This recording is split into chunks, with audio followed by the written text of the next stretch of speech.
இந்த நாளினுடைய செய்திக்காக நம்ம தெரிந்து கொண்டிருக்கிற தலைப்பு குறித்த நேரத்தில் வெளிப்படும் வாக்குத்தத்தம். குறித்த நேரத்தில் வெளிப்படும் வாக்குத்தத்தம் அப்படிங்கிற தலைப்பின் கீழாய் நம்ம தியானிக்க போகிறோம். ஆதாரமாய் நம்ம தெரிந்து கொண்டிருக்கிற வேத பகுதி ஆதியாகமத்தின் புத்தகம் 18ஆம் அதிகாரம் முதல் 19 வசனங்கள். ஆதியாகமம் 18ஆம் அதிகாரம் முதல் 19 வசனங்கள். அவனுக்கு தரிசனமானார். அவன் பகலில் உஷ்ண வேளையில் கூடார வாசலிலே உட்கார்ந்திருந்து தன் கண்களை ஏறெடுத்து பார்க்கும்போது இதோ 3 புருஷர் அவனுக்கு முன்பாக எதிரே நின்றார்கள். அவர்களை கண்டவுடனே அவன் கூடார வாசலில் இருந்து அவர்களுக்கு எதிர்கொண்டு ஓடி தரை மட்டும் குனிந்து, ஆண்டவரே, உம்முடைய கண்களில் எனக்கு கிருபை கிடைத்ததானால் நீர் உமது அடியேனை விட்டு கடந்து போக வேண்டாம். அப்போதும் நீங்க மீதி காரியங்களை வீட்டுல போய் வாசித்துள்ளுங்க. ஹைலைட்டாக முக்கியமான சில காரியங்கள் மாத்திரம் சொல்லி கடந்து சொல்ல விரும்புகிறேன். இதுல எல்லாத்தையும் வாசிப்பதற்கோ தியானிப்பதற்கோ நமக்கு நேரம் இல்லை. முக்கியமான சில காரியங்கள் மாத்திரம் சொல்ல விரும்புகிறேன். இந்த ஆதியாகமம் 18ஆம் அதிகாரத்துல முதல் 19 வசனங்களே வாசிக்கும் போது தேவன் வந்து ஆபிரகாமிற்கும் சாராளுக்கும் வாக்குத்தத்தம் கொடுத்ததை நாம் இங்க வாசிக்கிறோம். யூதருடைய நம்பிக்கையின்படி இது ஆபிரகாமுடைய 99வது வயதிலே இது நடந்தது. ஆபிரகாமுக்கு 99 வயதான போது ஆண்டவர் தரிசனமானார். தரிசனமாகி அவர்களுக்கு வாக்குத்தத்தத்தை கொடுத்தார். என்ன வாக்குத்தத்தம் அப்படின்னா, அவர்களுக்கு குழந்தை இல்லாத இருக்கிறது. சுமார் 24 வருஷத்துக்கு முன்னாக ஆண்டவர் ஆபிரகாமை அழைத்து உனக்கு ஒரு ஆண் பிள்ளை கொடுக்க போறேன்னு வாக்கு பண்ணியிருந்தார். ஆனா வாக்கு தத்தத்தை அன்னைக்கு அவன் பெற்றிருந்தாலும் இந்த 24 ஆண்டுகளாய் அது நிறைவேறாமல் இருந்தது. இப்ப 24 வருஷம் கழிச்சு, அதாவது 99வது வயசுல திரும்ப வந்து அதை உறுதிப்படுத்தி அவர் கடந்து செல்கிறதை தான் இந்த பகுதியில பார்க்கிறோம். அப்போ வேத வசனத்தின் அடிப்படையில் நீங்கள் நானும் பார்க்கும்போது பல காலகட்டங்களிலே தேவன் நம்மளோடு பேசி இருந்தாலும் தேவன் எப்போ நமக்கு வாக்கு பண்ணதை நிறைவேற்றும் என்று தீர்மானித்திருக்கிறாரோ அப்போ மீண்டுமாய் அதை உறுதிப்படுத்தி அதை நிறைவேற்றுகிற ஆண்டவராய் இருக்கிறார். சில நேரங்களே நீங்களும் நானும் காத்திருக்கிறோம். சில நேரங்களே ஜெபிக்கிறோம். ஆண்டவரே, நீர் அன்னைக்கு இப்படி சொன்னீங்களே, ஏன் நடக்கல? அல்லது இந்த வேத வசனம் இப்படி சொல்லுகிறதே, ஏன் எனக்கு இந்த காரியம் வாய்க்கவில்லை என்று பல நேரங்களில் யோசிக்கிறோம். ஆனா சத்திய வேதத்தின்படி பார்த்தோம்னா குறித்த நேரத்திலே, ஆங்கிலத்திலே அப்பாயிண்டட் டைம் அப்படின்னு போட்டிருக்கு, குறித்திருக்கிற நேரத்திலே தேவன் வாக்குத்தத்தங்களை குறித்து அதை நிறைவேற்றுகிற ஆண்டவராக இருக்கிறார். சரி, இந்த 1வது வசனத்தை முதல்ல வாசிப்போம். பின்பு கர்த்தர் மம்ரேயின் சமபூமியிலே அவனுக்கு தரிசனமானார். ஆபிரகாமுக்கு தேவன் மம்ரேயின் சமபூமியிலே தரிசனமானார் என்று எழுதியிருக்கிறது. பலமுறை நம்ம தியானிச்சிருக்கிறோம், நமக்கு நன்றாய் தெரியும். தரிசனமானார் அப்படிங்கிறதும் சொப்பனம் காண்பதற்கும் வித்தியாசம் இருக்கிறது. சொப்பனம் காண்பது என்றால் தூக்கத்துல வர்றதுக்கு பேரு சொப்பனம். அது பலவிதமான காரியங்கள் நீங்க பார்க்கலாம். சில இது நடக்கும், சில இது நடக்காது. தொல்லையின் திரட்சினாலே சொப்பனம் உண்டாகிறது என்று வேதத்துல வாசிக்கிறோம். ஆனா இங்கே ஆபிரகாம் கண்டது சொப்பனம் அல்ல, தரிசனம். தரிசனம் அப்படின்னா நாம நல்லா சுய உணர்வோடு இருக்கும் போது, கண் விழித்திருக்கும் போது எதிரே நடக்கிற காரியத்துக்கு பேரு தான் தரிசனம். நடக்க போற காரியங்களை தேவன் வெளிப்படுத்தலாம், அல்லது நேரடியாகவே தேவன் வெளிப்பட்டு மனுஷனோடு கூட பேசுறதுக்கு பேர் தான் தரிசனம். இங்க என்ன நடக்குது? ஆபிரகாமுக்கு தேவன் தரிசனமானார். எப்போ தரிசனமானாருன்னா, வாசிங்க, பகலிலே உஷ்ண வேளையில் கூடார வாசலிலே உட்கார்ந்திருந்து அப்படின்னு போட்டிருக்காரு. பகல்ல நல்ல வெயில் இருக்கும் போது, உஷ்ணமா இருக்கும் போது, கூடார வாசலிலே ஆபிரகாம் உட்கார்ந்து இருக்கும் போது கர்த்தர் தரிசனமானாராம். பைபிளை வாசித்தீங்கன்னா பல இடங்களிலே வாசிக்கிறோம். அதுல விசேஷமாய் ஆதியாகமத்தின் ஆரம்பத்துல வாசித்தீங்கன்னா கர்த்தர் பேசினார். அது எப்போ மனுஷன் பேசினார்னு பாத்தீங்கன்னா, பகலில் குளிர்ச்சியான வேலையிலே அப்படின்னு போடுறது. பகலின் குளிர்ச்சியான வேலையில தான் ஆதாம் ஏவாளோடு தேவன் இடைப்பட்டார். நமக்கு தெரியும், பகலின் குளிர்ச்சியான வேலையிலே தேவன் ஏதேன் தோட்டத்துல வந்து உலாவினார். இதெல்லாம் நமக்கு தெரிந்த காரியங்கள். ஆனா இங்க பார்த்தோம்னா கர்த்தர் பகலின் குளிர்ச்சியான வேலையிலே வரவில்லை. எப்ப வந்தாரா? உஷ்ண வேலையில். அப்போ ஒரு தேவை இருக்கும் போது எந்த நேரமானாலும் தேவன் உங்களோடு என்னோடு பேச முடியும்.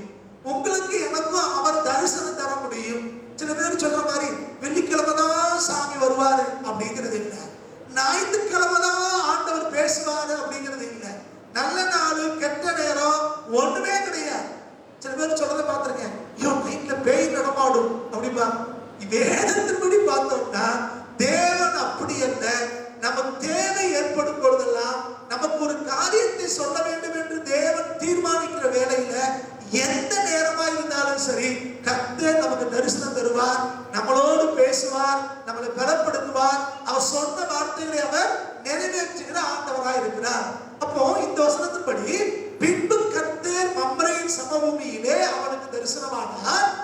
அவன் பகலிலே உஷ்ண வேளையில் கூடார வாசலிலே உட்கார்ந்து இருந்து அப்படின்னு போட்டு. இப்ப ஆபிரகாம் எங்க உட்கார்ந்து இருக்கிறாரு? கர்த்தர் அரமனையில இருக்கிறவங்களுக்கும் தரிசனம் கொடுப்பாரு, கூடாரத்துல உட்கார்ந்துருக்கிறவங்களுக்கும் கர்த்தர் தரிசனம் கொடுப்பாரு. சில பேர் சொல்றதை கேட்டிருக்கிறேன். நான் வெளிநாட்டுல இருந்த போது அல்லது எங்க வீட்டுல அரமனையில இருந்த போது நான் அப்படியா சொல்லுவாங்க. அப்படி இருந்த போது கர்த்தர் கூட பேசினார். கர்த்தர் எந்த இடத்துல வேண்டுமானாலும் கர்த்தர் பேசுவார். ஹல்லேலூயா. கூடார வாசல்ல உட்கார்ந்து இருந்தாலும் பேசுவாரு, வீட்டுக்குள்ள இருந்தாலும் பேசுவாரு, ஆலயத்திலையும் பேசுவாரு. தேவன் பேசுவதற்கு இடம் ஒரு தடையே அல்ல. நம்ம வண்டி ஓடிட்டு போகும்போது பேசுவாரு, சமைக்கிற இடத்துலயும் பேசுவாரு. எந்த இடத்துல வேண்டுமானாலும் கர்த்தர் நம்மளோடு பேசுகிற ஆண்டவரா இருக்கிறார். சோ இடம் ஒரு தடையே இல்லை.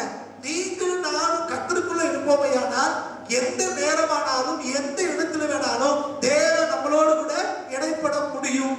இப்போ அடுத்து பாருங்க என்ன நடக்குது. தேவன் வந்து வாக்குத்தத்தத்தை கொடுக்கிறதுக்கு முன்னால அங்க என்ன சம்பவிச்சது அப்படின்னா, உஷ்ணமான வேளையிலே ஆபிரகாம் கூடார வாசல்ல உட்கார்ந்து இருக்கிறார்.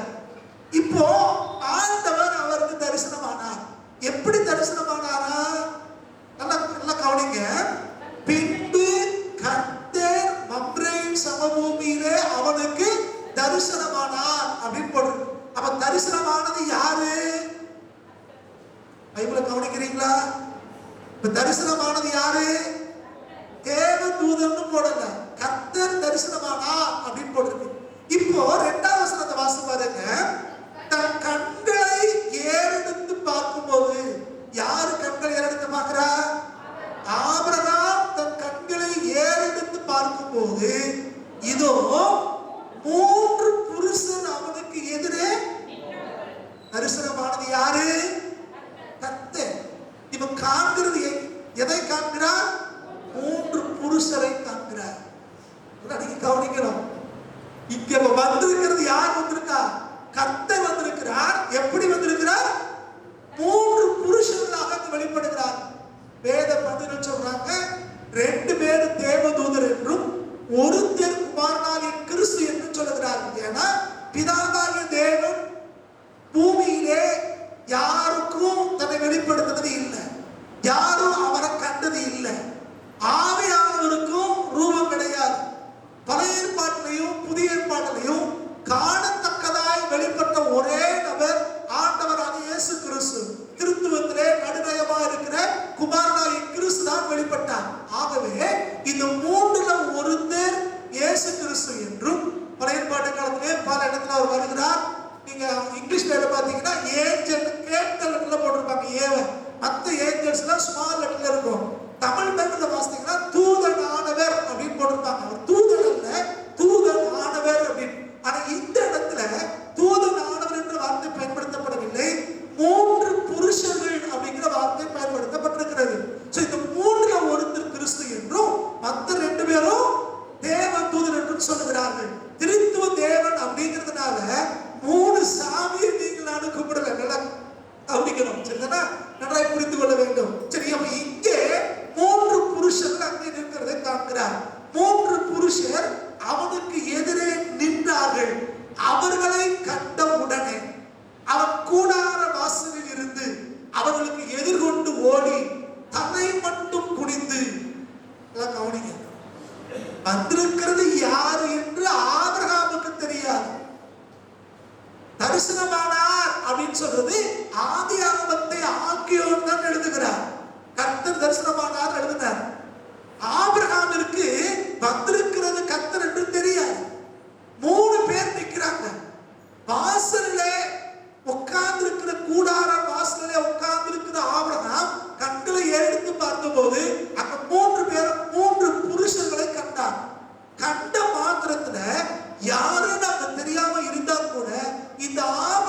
பணிந்து கொண்டு வீட்டுக்கு வாங்கன்னு கூப்பிடுறாரு.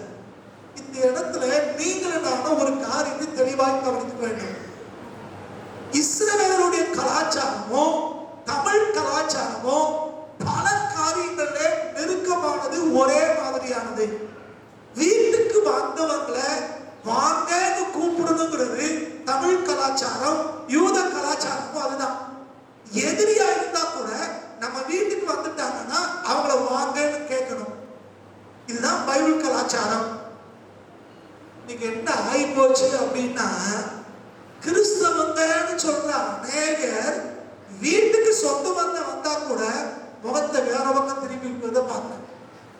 அல்லது என்ன விஷயமா வந்தீங்க, எப்ப போவாங்க, இப்பெல்லாம் கேள்வி கேட்கிற பார்க்கிறோம். வீட்டுக்கு வந்தவங்களை வரவேற்கலன்னா, அவங்க யாரா இருந்தாலும் அவங்கள உபசரிக்கலன்னா, விருந்தோம்பலன்னா, நீங்களும் நானும் கர்த்தரை அறிய வேண்டிய பிரகாரமே அறியலன்னு அர்த்தம். ஆண்டவருடைய பிள்ளைகள் என்பதற்கு தகுதியே கிடையாது. அதுவும் மாத்திரமல்ல, தமிழங்கன்னு சொல்ல முடியாது. நம்ம ஊரு பழக்கம், கர்த்தரை அறியாதவங்களா இருந்தா கூட வீட்டுக்கு வந்தவங்கள வாங்கன்னு கேட்கறது நம்முடைய பழக்கம். அதே மாதிரி ஆண்டவருடைய பிள்ளைகள் அப்படின்னு சொன்னா, பழைய ஏற்பாட்டு காலத்துல பார்த்தீங்கன்னா யூதர்கள் வீட்டுக்கு யார் வந்தாலும் சரி அவங்க வாங்கன்னு கேட்பாங்களாம். யூத கலாச்சாரத்துல இன்னொரு முக்கியமான காரியம் என்னன்னா, எந்த நேரத்துல யார் வீட்டுக்கு வந்தாலும் சரி அவங்களை வாங்கன்னு வரவேற்று முதல்ல தண்ணி கொடுப்பாங்க. அவங்களை உபசரிப்பாங்க. கிராமத்துல இருந்து வந்தவங்களுக்கு தெரியும். மற்றவங்க மோர் கொடுப்பாங்க, புளிச்ச தண்ணி கொடுப்பாங்க. இப்ப இது ரெண்டுமே இல்லாம போயிருச்சு, கிராமங்களே இல்லை. வாங்க அப்படின்னு வீட்டுக்கு வாசல் நின்றுட்டாலே வாங்க வாங்கன்னு கூப்பிடுவாங்க. வாங்க, சோ வந்துட்டு போங்க அப்படின்னு. நீங்க ஏதோ ஒரு நல்ல காரியத்துக்கோ கெட்ட காரியத்துக்கு கிராமங்களுக்கு போய் பாருங்க. ஒரு வீட்டுக்கு போனா கூட தெருவில் போகும்போது யாரு என்னன்னு விசாரிப்பாங்க. ஆனா இன்னைக்கு நகர வாழ்க்கையில எல்லாம் காணாமல் போயிருச்சு. ஆனா வேத வசனம் போதிக்கிற காரியம் என்னன்னா, இந்த ஆபிரகாம் கூடாரத்துல உட்கார்ந்து இருக்காங்க. கவனிக்கணும், கூடாரத்துல இருக்கிறார். பெரிய அரண்மனையில இல்ல, பெரிய பணக்காரராக தன்னை காட்டிக்கொள்ளவில்லை. அந்த இடத்துல சாதாரண குடிசையில் உள்ள மனுஷன். யாரோ 3 பேர் வந்திருக்காங்கன்னு சொன்ன உடனே இவர் எந்திரிச்சு வேகமா போய் அவங்களை பணிந்து கொண்டு வாங்க கூப்பிடுறாரு. நீங்கள் நாங்கள் எப்படி இருக்கிறோம் கற்பனை பண்ணிப்பார். சொந்த பந்தங்களையே வீட்டுக்குள்ள வாங்கன்னு கேட்காத நம்மள பல. சொந்த மாமனார் மாமியார் கூட பிறந்தவங்க அல்லது நெருங்கின சொந்தக்காரர்கள் இவங்களையே உபசரிக்காதவங்க அந்நியரை எப்படி உபசரிக்க போறோம்? யோசித்து பாருங்க. அப்ப கர்த்தருடைய பிள்ளைகள் என்றால் வீட்டுக்கு வருகிற யாரா இருந்தாலும் அவங்க உபசரிக்க மறக்கக்கூடாது. அவங்க பின்னாடி நம்ம தியானிக்கலாம் குறித்து. சரி, இவர் எதிர்கொண்டு ஓடி கூடார வாசல் எழுந்திருந்து அவங்க எங்க நிக்கிறாங்களோ அங்கவே போறாங்க. அங்க போய் ஓடி என்ன செஞ்சாரா, அங்க இருந்து வீட்டு வாசல் வாங்க வாங்கன்னு கூப்பிடல. அவங்க நிக்கிறாங்க. எதுக்கு தள்ளி நிக்கிறாங்க? உடனே ஓடி போய் அவங்க ஊர் வழக்கப்படி தர மட்டும் குடிச்சு வணக்கம் சொல்றாங்க. அப்போ உள்ள மாதிரி ஹாய் அப்படின்ட்டு போறவங்க வணக்கம் 2 கையை கூப்பி வீட்டுக்கு ஒருத்தங்க வர்றாங்கன்னா 2 கையை கூப்பி தோன்றன்னு சொல்லுங்க. என்ன சொல்றது புரியுது? ஆமா, நீங்க 2 பேரும் கை இருக்கான்னே தெரியல. வந்தாலே அந்த வீட்டுக்கு வராலும் என்ன செய்யணும்? அது எதுக்கு அவங்க பார்த்தா கூட 2 கையும் கூப்பு சொல்லணும், தோன்றன்னு சொல்லணும். நிறைய பேருக்கு அந்த பழக்கமே இல்லாம போச்சு. வெள்ளக்கார மாதிரி ஆயிட்டாங்க. நம்ம சோத்திரம். வெள்ளக்காரன் ஏன் கையை கூப்பாட்டாங்கன்னா 2 கையிலும் க்ளவுஸ் போட்டிருப்பாங்க குளிருக்கு. அவனுக்கு அந்த பழக்கமும் கிடையாது. அதெல்லாம் ஆடு மாடி மாதிரி வளர்ற சந்ததி வெள்ளக்கார சந்ததி. நீங்கள் நானும் அப்படி இல்லை. நமக்கு சில பண்பாடுகள் இருக்கிறது, கலாச்சாரங்கள் இருக்கிறது. அந்த முறையை நீங்கள் நானும் ஃபாலோ பண்ணணும். அதைத்தான் வேதமும் பாதிக்கிறது. வேதமும் அதே காரியத்தை போதிக்கிறது. தமிழ் பண்பாடு என்னவோ அதைத்தான் வேதமும் நமக்கு போதிக்கிறது. அவர் ரொம்ப கவனமா நீங்களால இருக்கணும். சரி, இப்ப இவர் எதிர்கொண்டு போய் அவங்கள பணிச்சு வணக்கம் சொல்லி அவங்கள அடுத்த சொல்லுவாங்க. 3ஆம் வசனம் சொல்ற வார்த்தையும் பாருங்க. ஆண்டவரேங்கிறார். ஆண்டவரேன்னா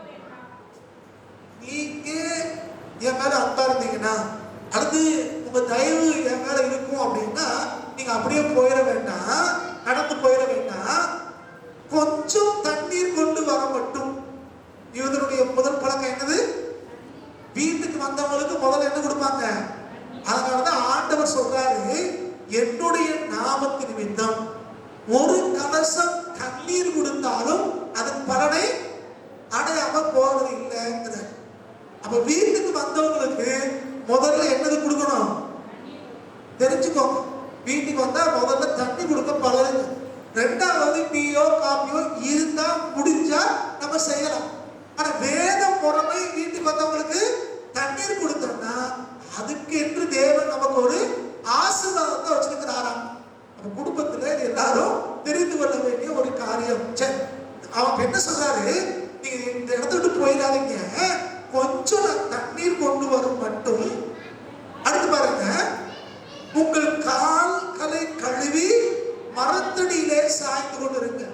நான் போய் தண்ணி கொண்டு வரேன், அது வரைக்கும் நீங்க என்ன செய்யுங்க, உங்க காலை கழுவிட்டு மரத்தடியில சாய்ந்து. வீட்டுக்கு முன்னாடி என்ன இருக்குது நல்லா புரிந்து கொள்ளுங்கள். வேதத்தின்படி வீடுகளுக்கு முன்னால என்ன வச்சிருக்காங்க, இதெல்லாம் கொஞ்சம் மைண்ட்ல கவனிக்க வேண்டிய காரியங்கள். நம்ம வீட்டுக்கு முன்னாடி என்ன வச்சிருக்கோம் யோசித்து பாருங்க. அந்த நாட்கள்ல வீட்டுக்கு முன்னால சொந்த வீட்டில் இருக்கிற ஆள்கள் தயவு செய்து வீட்டுக்கு முன்னால என்ன வைங்க, இதெல்லாம் வேத பொறுமைகள். ரொம்ப விளக்கமா சொல்றது நேரம் இல்லை. சரி, முன்னால மரம் இருக்கிறது. இப்ப என்ன சொல்றாரு, நீங்க வந்துட்டீங்க, அப்போ தண்ணி வச்சிருக்காங்க, கால்களுக்கு தண்ணி இருக்கிறது. யூத முறைமைப்படி எல்லா வீட்டு வாசலையும் வெளிப்பானை வச்சிருப்பாங்க. ஒரு கிராமத்துல வச்சிருக்க மாதிரி வெளிப்பானைகள் கல்சாலிலே தண்ணீர்ல வச்சிருப்பாங்க. வீட்டுக்கு முதல்ல வர்றவங்க அந்த தண்ணீரை எடுத்து கால்களை கழுவி முகங்களை கழுவி தான் வீட்டுக்குள்ள வருவாங்க. அதனாலதான் அந்த நாட்கள்ல கொள்ளை நோய்கள் வீடுகளுக்குள்ளே வராம இருந்தது, கொரோனாக்கள் வராம இருந்தது. இன்னைக்கு எப்படி ஊரெல்லாம் சுத்திட்டு வீட்டுக்குள்ள அப்படியே வந்துடும். ஊருக்குள்ள இருக்க அத்தனை பேய் பிசாசி எல்லாம் எங்க வருது, வீட்டுக்குள்ள வரும். அதுகளே வரும்போது இந்த கண்ணுக்கு தெரியாத இந்த கிருமி வராம இருக்குமா, சாதாரணமா வரும். கொஞ்சம் சுத்தம் தேவை. வீட்டுக்கு பெருக்காத அம்மா மாதிரி எவ்வளவு பேர் இருக்கீங்கன்னு உங்களுக்கே தெரியும். துடைக்காதவங்க எவ்வளவு பேர் இருக்கா நமக்கு தெரியும். அப்படித்தானே? வீட்டை நம்ம ஒழுங்கா வைக்கிறது இல்லை, அப்புறம் எப்படி வியாதிகள் வராம இருக்கும்? எங்கே சுத்தம் இருக்கிறதோ அங்க நிச்சயமாக சுகாதாரம் இருக்கும். சுத்தம் முதல்ல நம்ம குடும்பத்துக்கு தேவை. கிச்சனா இருந்தாலும் சரி, பாத்ரூமா இருந்தாலும் சரி, ஹாலா இருந்தாலும் சரி, சுத்தத்தை நம்ம மெயின்டைன் பண்ண வேண்டியதா இருக்கிறோம். ஸோ இதுக்காக தான் வாசனாம தண்ணி வச்சிருக்காங்க. இவர் என்ன சொல்றாரு, நான் போய் உங்களுக்கு குடிக்க தண்ணி கொண்டு வரேன், தண்ணி கொண்டு வரேன், அது வரைக்கும் இங்க காலை கழுவிட்டு இந்த மரத்தடியில கொஞ்சம் என்ன செய்யணுமா, மரத்தடியில சாய்ஞ்சிருக்கு. ஏன்னா ரொம்ப தூரம் நடந்து வந்திருக்கீங்க, கொஞ்சம் ரெஸ்ட் எடுங்க அப்படிங்கிற. என்ன மாதிரி வரவேற்கிறாங்க பாருங்க. எங்க போறீங்க, எதுக்கு எங்க வீட்டுக்கு வந்தீங்க, சரி என்ன விஷயம் அப்படின்னு அவர் கேட்கல. யாரு என்னன்னே விசாரிக்காம, நல்லவங்களா கெட்டவங்களான்னு கூட தெரியாம அவர் முதல்ல சொன்ன வார்த்தை என்னதான், நான் போய் உங்களுக்கு குடிக்க தண்ணி கொண்டு வரேன். இவர் எங்க உட்கார்ந்து இருக்கிறாரு, வாசல்ல உட்கார்ந்து இருக்கிறாரு. எது கொண்டு ஓடி போய் அவங்க சொல்றாரு, நான் போய் தண்ணி கொண்டு வரேன், அது வரைக்கும் பக்கம் காலில் பாதத்தெல்லாம் கழுவிட்டு நீங்க மரத்தடியில உட்கார்ந்து சாய்ஞ்சு கொஞ்சம் ரெஸ்ட் எடுங்க. அடுத்து பாருங்க, சாய்ந்து கொண்டு இருக்கு பாருங்க. முதல்ல என்ன சொன்னாரு, நான் தண்ணி கொண்டு வரேன், தண்ணி கொண்டு வரேன்னு சொன்னவரு அடுத்த வார்த்தை சொல்றாரு, நீ காலில் கழுவி ரெஸ்ட் எடுங்கன்னு சொல்லிட்டு உங்க மனசு திடப்படுத்துறதுக்கு. ரொம்ப தூரம் நடந்து வந்திருக்கீங்க, சோர்ந்து போயிருப்பீங்க, அந்த வார்த்தை கவனிங்க. நீங்கள் உங்கள் இருதயங்களை திடப்படுத்துங்கிற. அப்ப சரீரத்தினுடைய பலனுக்கு மட்டும் இல்லை, இது இருதயத்தை திடப்படுத்தக்கூடியது ஆகாரம். அதனால நான் உங்களுக்கு சாப்பாடு தர்றேங்கிறேன். சின்ன வயசுல எங்க தோட்டத்துல வாழைகளை கான்ட்ராக்ட் விட்டுருவாங்க. ஏன்னா கிராமத்துல அந்த இலைகளையோ தார்களையோ வெட்டி மார்க்கெட்டுக்கு கொண்டு வரது கஷ்டம், மொத்தமா கான்ட்ராக்ட் விட்டுருவாங்க. இந்த கான்ட்ராக்ட்காரங்க என்ன செய்வாங்கன்னா, எப்போ நல்ல விலை வருதோ அப்பதான் தார வெட்ட வருவாங்க. இதுல என்ன ஒரு கஷ்டம் அப்படின்னா, நிறைய வாழைத்தார் பழுத்துரும். பழுத்துருச்சுன்னா குருவிகள் கொத்தும். சும்மா தோட்டத்தை குளிக்க வரவனா குடிக்க திருட்டு போயிடுவாங்க. அப்ப நஷ்டம் யாருக்கு, தோட்டத்துக்காரங்களுக்கு நஷ்டம். அதே மாதிரி காத்து நிறைய அடிச்சா இலையெல்லாம் கிழிஞ்சு போயிடும். அதனால கொஞ்சம் நிறைய தாறு முத்துன உடனே இலை நிறைய உழுந்த உடனே நாங்க போய் நான் வீட்டில் பெரிய பையன், நான் சொல்றதுக்கு போவேன். பஸ் பிடிச்சி 2 பஸ் மாறி போன அந்த கான்டாக்ட் எடுக்க பார்க்க சொல்றதுக்கு. அவங்க போன உடனே என்ன செய்வாங்க, நாங்க வந்து கட்டு கோபத்துல போவேன். இதுக்குன்னா வீட்டுல சொல்லி விட்டுருப்பாங்க, இந்த கார் பழுந்துருச்சு, இது வெட்டாம இருக்காங்க, எவ்வளவு கஷ்டம் எடுப்பாங்க. கட்டு கோபத்துல போவோம். அவர் போய் திட்டணும், ஏன் வரல ஏன் வெட்டல அப்படின்னு திட்டலாம் அப்படின்ட்டு போவோம். அவருக்கு முகத்தை பார்த்தோன்னே பக்கத்துல ஒரு ஹோட்டல் இருக்கும், அந்த ஹோட்டல்கார பேரை சொல்லுவாரு, தம்பி வந்திருக்கான், அவனோட சாப்பாடை கொடு அப்படிம்ப. முதல் வார்த்தை என்னடா, நான் இங்க வெயில்ல வேர்த்து விறுவிறுத்து மதியம் போய் சேருவோம். போன உடனே பேச விட மாட்டாரு, எது பேச விட மாட்டாரு. போன உடனே முதல்ல சாப்பிடுவா அப்புறம் பேசுவோம், நீ சாப்பிடுவா அப்புறம் பேசுவோம். எது அவர் டெக்னிக் என்ன அப்படின்னா, நம்ம போய் உட்காந்து சாப்பிட்டோம்னா கோவமெல்லாம் தணிஞ்சிடும், நம்ம வந்த வேகமெல்லாம் குறைஞ்சு போயிடும். இதுதான் அவங்க டெக்னிக், பிசினஸ் டெக்னிக். சாப்பிட்டு வந்தது பிறகு இப்ப சொல்லு என்ன சொல்லிவிட்டாங்க வீட்டுல அப்படின்பாரு. நிறைய தாறு குத்திருச்சு வாங்க அப்படின்னு சொல்லுவோம். அப்படியா, சரி சரி இடம் ரொம்ப குறையா இருக்குப்பா அதுதான் வரல, சரி நாளைக்கு நீ வந்துட்ட நாளைக்கு அனுப்பி விடுறேன் அப்படின்பாரு. இந்த வார்த்தைகளை கவனிக்கணும் விரும்புறேன். அப்ப இந்த ஒரு ஆகாரம் அல்லது ஒரு தண்ணீர் கொடுக்கிறது ஒருத்தருடைய கோபத்தை மாற்றும். நீங்கள் நான் எப்படி இருக்கோம் யோசிச்சு பாருங்க. வீட்டுக்கு வந்தவங்க சந்தோஷமா வந்தா கூட வீட்டு வாசலே வச்சு பேசி அனுப்புற பரிசுத்தவான்கள் நம்ம இடத்துல இருக்காங்க. தேவை இருந்தா மட்டும்தான் வாங்கன்னு கேட்போம், தேவை இல்லையா வீட்டு வாசலே பேசி அனுப்புற ஆட்கள் இருக்காங்க. அப்படின்னா கர்த்தரை இன்னும் அறிய வேண்டிய பிரகாரமாக அறியலன்னு அர்த்தம். எங்கே விருந்தோம்பல் இல்லையோ, எங்கே உபசரிப்பு இல்லையோ, எங்கே வரவேற்பு இல்லையோ அங்கே தேவ பிரசன்னம் நிச்சயமா இருக்காது. தேவன் அங்கே வாசம் பண்ண முடியாது. சத்துருவே வந்தாலும் அவர்களை வரவேற்க வேண்டியதும் உபதேசிக்க வேண்டியதும் கர்த்தருடைய பிள்ளைகளுடைய கடமையா இருக்கும். புரியுது? கவனி. வந்தவங்க கேட்கிற எல்லாத்தையும் நம்மளால கொடுக்க முடியாம இருக்கலாம். கொஞ்சம் பேரு நம்மள பெருசா நினைச்சுக்கிட்டு வருவாங்க, எதையாவது அவங்ககிட்ட வாங்கணும் அப்படி இப்படி நினைச்சிட்டு வருவாங்க. அவங்களுக்கு நம்மளால கொடுக்க முடியாமல் இருக்கலாம், ஆனா தண்ணீர் கொடுக்க எல்லாராலையும் முடியும். அப்படித்தானே? வர்ற ஆளுக்கு வர்ற நேரத்துல ஏதாவது ஆகாரம் இருக்குமானால் அவங்களுக்கு இருந்தால் நம்மளால கொடுக்க முடியும். நீங்க கவனிக்க, உங்களுக்கு புரியும். உள்ள போகும்போது இந்த வசனத்தை பாருங்க. நீங்கள் உங்கள் இருதயங்களை திடப்படுத்த கொஞ்சம் அப்பம் கொண்டு வருகிறேன், அப்புறம் நீங்கள் உங்கள் வழியே போகலாம். இதற்காகவே அடியேன் இடம் வரைக்கும் வந்தீர்கள் என்றார். அதற்கு அவர்கள் நீ சொன்னபடி செய் என்றார்கள். நீங்க இதுதான் வந்திருக்கீங்க, அதனால நம்மளுக்கு அப்பமும் தண்ணீரும் கொண்டு வர்றேன், அதுக்கு பிறகு நீங்க சாப்பிட்டு நீங்க போங்க அப்படின்னு சொல்லிட்டேன். இப்ப என்ன கொண்டு வந்து தரேன்னு இருக்கிறாரு? அப்பமும் தண்ணீரும். முதல்ல தண்ணீர் அப்போன்னு சொல்லிட்டாரு. ஆனா நடந்தது என்னன்னு பாருங்க. 6ஆவது வசனம் பாருங்க. அப்பொழுது ஆபிரகாம் தீவிரமாய், இந்த வார்த்தை கவனிக்கணும், எப்படி தீவிரமாய் கூடாரத்தில் சாராளிடத்திற்கு போய், தீவிரமா எங்க போறாரு? மனைவிட்டு போறாரு. சாராளிடத்திற்கு போய் நீ சீக்கிரமா, அடுத்து என்ன வார்த்தை? தீவிரமாய் ஆபிரகாம் வந்தா மனைவிட்டு சொல்றாரு, நீ சீக்கிரமாய் 3 மணி மெல்லிய மாவு எடுத்து பிசைந்து அப்பம் சுடு என்றார். எத்தனை மணி மாவா வந்திருக்கிற? எத்தனை பேரு? அப்ப ஒரு ஆளுக்கு 1 மணி மாவு, 1 மணி மாவுல அப்பம் சுட சொல்றாரு. அப்ப எத்தனை அப்பம் சுட்டிருப்பாங்க உங்களுக்கு தெரியும்? 1 மணி மாவுல எவ்வளவு இருக்கும் அது பிசைக்கும். அப்ப 3 மணி மாவு 3 பேருக்கு, ஒரு ஆளுக்கு 1 மணி மாவு. நம்மளால என்ன சொல்லியிருப்போம்? ஓட்டத்தை வாங்கி குடியா, எங்களை வந்து இருக்கியா தொந்தரவு பண்றீங்க. காப்பிடி மாவுல செஞ்சு ஒரு 5-6 அப்பம் நம்மளால சுட்டுக்க மாட்டோம், சப்பாத்தி சுட்டுக்கிற மாட்டோம் நம்மன்னா. ஆனா இவர் சாராட்ட எந்த வயசு, அதை நீங்க யோசிக்கணும். இவருக்கு 99 வயசு தாத்தா, அந்த அம்மாவும் பாட்டிட்டு போய் சொல்றாரு, 3 மணி மெல்லிய மாவு, நல்ல அரைச்ச மாவுல 3 மணி எடுத்து அதை பிசைஞ்சு சப்பாத்தி சுடுங்கிற. நீங்க பிராக்டிக்கலா நீங்க யோசிச்சு பாருங்க. நீங்க நம்ம குடும்பம் என்ன நடந்திருக்கும்னு பாருங்க. சண்டைகள் ஆகி, அது யாரும் ஒரு சொந்தக்காரனா நினைச்ச நேரத்துக்கு வருவாங்க, இந்த வெயில்ல வந்திருக்காங்க, அவங்களுக்கு நாங்க அப்பன் சுட்டு தரணுமாமா? அது கொஞ்சம் நஞ்சம் இல்லை. எவ்வளவு? 3 படி. நான் சாகணும்னு முடிவு பண்ணிட்டேன். அப்படித்தானே அப்படின்னு இருப்பாங்க நம்ம அம்மா அம்மா இருந்தா. இந்த அம்மா அமைதியா இருக்கு. வயசான பாட்டி அதைத்தானே கவனிக்கணும். அம்மான்னா ஏதோ சாதாரண 40 வயசு 50 வயசு நினைச்சிடக்கூடாது. பாட்டிட்ட சொல்றாரு. அது எப்படி சீக்கிரமா ரெஸ்டே கிடையாது, சீக்கிரமா வார்த்தை கவனிக்கணும்.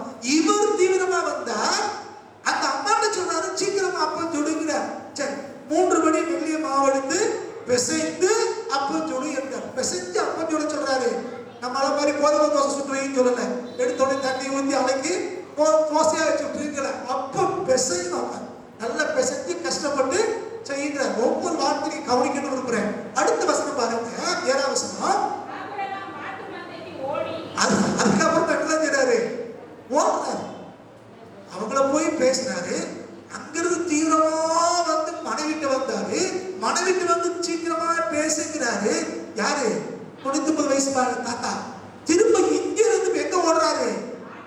ஆடு எங்கேயோ கிடக்கு. ஆடு கிடைக்கிற இடத்துக்கு எரிச்சிடாரா ஓடுறாரு. வேகம் ஓடுறாரு. ஓடி இவர்தான் பிடிக்காரு. இவர் ஓடி போய் இவரே ஒரு இளங்கன்றை பிடித்து இந்த வார்த்தை கவனிங்க. என்ன மந்தைக்கு போனாரா? நல்லா கவனிக்கணும். ஆட்டு மந்தை கிடையாது. அப்ப பீப்பு சாப்பிடலாமா சாப்பிடக்கூடாதா? உங்க செஞ்சு விட்டுறேன். அந்த காலத்துல என்ன சாப்பிட்டுருக்காங்க? மாட்டுக்கறி சாப்பிட்டுருக்காங்க. தெரியுது பைபிள் படி. சரியா? இல்ல வேதத்துப்படி தான் நம்ம பேசணும். மாட்டுக்கறி சாப்பிடுறது பாவம் அல்ல. சாப்பிட்டுருக்காங்க. இல்ல நாங்க விவசாய குடும்பம், எங்க கூடயே நம்ம மாடை வச்சிருக்கோம், அதனால சாப்பிட மாட்டோம்னா அது சாப்பிட வேண்டியது இல்லை. சரியா? சிநேகிதெல்லாம் பழம் இருக்கு, அதனால அதெல்லாம் சாப்பிட மாட்டோம்னா அது தேவையில்லை. ஆனா வேதத்தின்படி மாட்டுக்கறி சாப்பிடுறது பாவம் அல்ல. சரி, மாட்டு மந்தைக்கு ஓடி இப்ப எதை பிடிச்சாரா? நம்ம ஐயா மாதிரி என்ன செஞ்சிருப்பாங்கன்னு யோசிப்பீங்க. சீக்கு வந்து ஒரு கண்ணுட்டி கிடக்க, அதை போடுறா. அது நோஞ்சுக்கிட்டே ஒரு கண்ணுட்டி கிடக்கு, அதை கொண்டு வந்து அடி. எதுக்கு அப்படின்னு யோசிப்போம். அப்படித்தானே? அப்படி எப்படி எப்படிப்பட்ட கண்ணுட்டியை பிடிச்சாரா? நல்ல இளங்கன்றுக்குட்டியை பிடித்து. இப்போ பீப் சாப்பிட்ற ஆளுக்கு சொல்றேன், எப்படிப்பட்டதான் சாப்பிடணும்? நல்ல இளங்கன்று சாப்பிடணும். செத்து போனதையோ எருவ மாடு, அந்த நோஞ்சு போன எருவ மாட்டையோ வயசான மாட்டையோ சாப்பிடக்கூடாது. நம்ம போட்டிருக்கீங்கன்னா சரி, நல்ல இளங்கன்றை பிடித்து யார் கையில கொடுத்தாரா? வேலைக்காரன் கையில கொடுத்தான். எல்லாம் சீக்கிரம் தான். உடனே அவனும் சீக்கிரத்தை சமைத்தான். இவரு சீக்கிரமா ஓடுறாரு. வீட்டுக்காரம்மா சீக்கிரமா சமைக்குது. அவருக்கு வேலை செய்யறவனு எப்படித்தான் இருக்கா? சீக்கிரமா சமைச்சான்னு போடு. யோசிச்சேன் வேலைக்காரன் சொல்லல. அப்ப தலைவர்ல இருந்து குடும்பத்துல இருந்து வேலைக்காரங்க முதல் கொண்டு எல்லாரும் தீவிரமா இருக்கிறார்கள். எல்லாரும் சீக்கிரமாய் வேலையை செய்யறவங்க. இன்னொரு வார்த்தை கவனிக்கணும். இப்போ வீட்டுக்கு வாங்கன்னு கூட்டாளி யாரு?